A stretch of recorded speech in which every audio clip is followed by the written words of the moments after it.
O postulado número 2 da gramática funcionalista cognitivista diz o seguinte: a língua é uma competência comunicativa.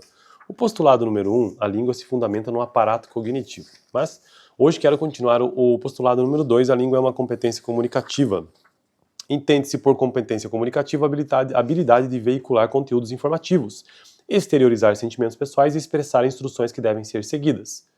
Comunicação nessa perspectiva pouco tem a ver com a teoria da comunicação da década de 1960, guardando uma relação forte com a etimologia mesmo no termo de seu tratamento fonológico no português.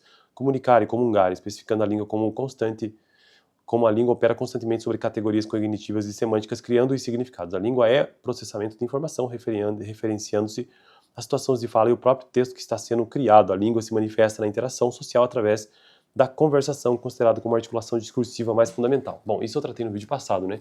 O livro texto básico que eu estou usando aqui no canal, Gramática do Português Brasileiro, que é um livro bem teórico mesmo, que trata sobre gramática, mas numa perspectiva mais da linguística, sabe? Então, traz aqui 4 grandes blocos linguísticos do entendimento do que seja gramática, ou seja, a gramática descritivista, a gramática funcionalista cognitivista, a gramática tradicional e a gramática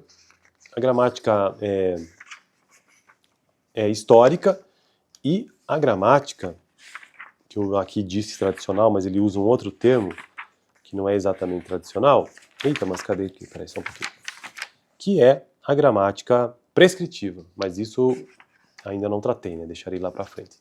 Bom, no vídeo de hoje, então, pensando na gramática funcionalista cognitivista, o texto diz o seguinte: de acordo com o entendimento funcionalista da língua como uma competência comunicativa aparece na teoria da articulação tema-rema da sentença. Essa teoria foi desenvolvida pelos linguistas da Escola de Praga, como Villamatózy, Farbás, Danis, Halliday. Segundo eles, a sentença contém 2 partes, uma altamente informativa, que é o rema, codificado habitualmente como predicado, isto é, o verbo e seus argumentos, e outra com baixa informatividade, é o tema, codificado habitualmente como sujeito.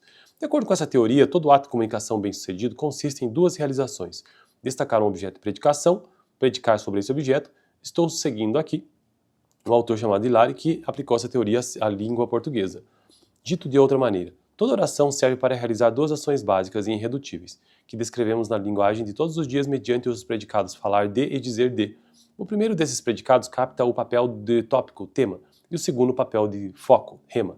Toda essa sentença envolveria, em suma, 2 atos de fala, cada um dos quais obedece a condições específicas. Mais além, Hilary esclarece o que está entendendo por atos de fala. Conquanto, nessa análise de atos de fala, as 2 expressões falar a respeito de e dizer que devam ser consideradas como primitivas, no sentido de que não se deixam definir por outras expressões mais básicas. Cabe perguntar que tipo de ação verbal representa trata-se num caso de uma ação de referência e no outro de uma ação de asserção ou informação. Essa teoria foi introduzida entre os linguistas ingleses e americanos por Halliday, 1966 e 68, em seguida grandemente desenvolvida por Schaff, Prince e Gibbon, e outros, suscitando diversas aproximações entre sintaxe e o discurso. Essa teoria pode ser generalizada para além dos limites da sentença, como demonstro em Castilho, a propósito das unidades discursivas. Num artigo balanço, Danis afirma que a teoria tomou 3 direções distintas: a articulação comunicativa dos enunciados, que é o ponto de vista original, bipartição informacional, informação dada sabida velha vinculada ao contexto, versus informação nova não sabida não vinculada ao contexto, e dinamismo comunicativo, apesar das inter-relações entre 1 e 2. Danis reafirma o ponto de vista original de Mateuszis, segundo o qual qualquer enunciado cláusula tem sua estrutura tema-rema, sem correspondência com a possível bipartição informacional. As sentenças, portanto, apresentam diferentemente a informação, concentrando em seu início a baixa informatividade, dada pelo tema, e em seu final a alta informatividade, dada pelo rema. É preciso ter em mente que os linguistas de Praga tomavam a entonação como ponto de partida na constituição da gramática. Assim, a ênfase, o contraste, a tessitura são trazidas para dentro da análise gramatical, entendendo-se o tema e o rema como categorias prosodicamente dependentes. A percepção informacional da sentença teve em Halliday um pesquisador importante. Ele postula que a gramática é um mecanismo linguístico que liga umas às outras as seleções significativas que derivam das várias funções da linguagem. e a realiza numa forma estrutural unificada. Halliday. O seguinte quadro, reproduzido em Neves, dá conta dessa postulação.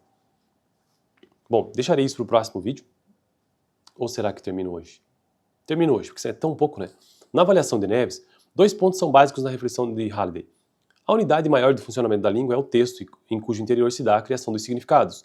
Os itens são multifuncionais e atuam, no mínimo, no nível do sintagma da sentença e do texto. Assim, os substantivos desempenham a função ideacional quando representam a realidade, a função interpessoal como uma não pessoa do discurso e a função textual como organizadores da informação. Na sua introdução à gramática funcional, Halliday examina a sentença como mensagem, função textual, representação, função ideacional e interação, função interpessoal. O ponto central, portanto, está na investigação dos significados e, com isso, as formas linguísticas são um meio, não um fim em si mesmas. Nessa mesma dimensão, Schaff pesquisou o fluxo da informação na linguagem, influenciando toda uma geração de linguistas. Ou seja, a função ideacional, o sistema de transitividade, de especificação dos papéis, ator, meta, a função interpessoal, o modo, sujeito, predicador, complemento, finitude, e a função textual, o tema e a informação. E assim eu finalizo, então, o postulado número 2 da gramática funcionalista cognitivista. A língua é uma competência comunicativa. No próximo vídeo começa o postulado número 3, as estruturas linguísticas não são objetos autônomos. Fico por aqui, valeu!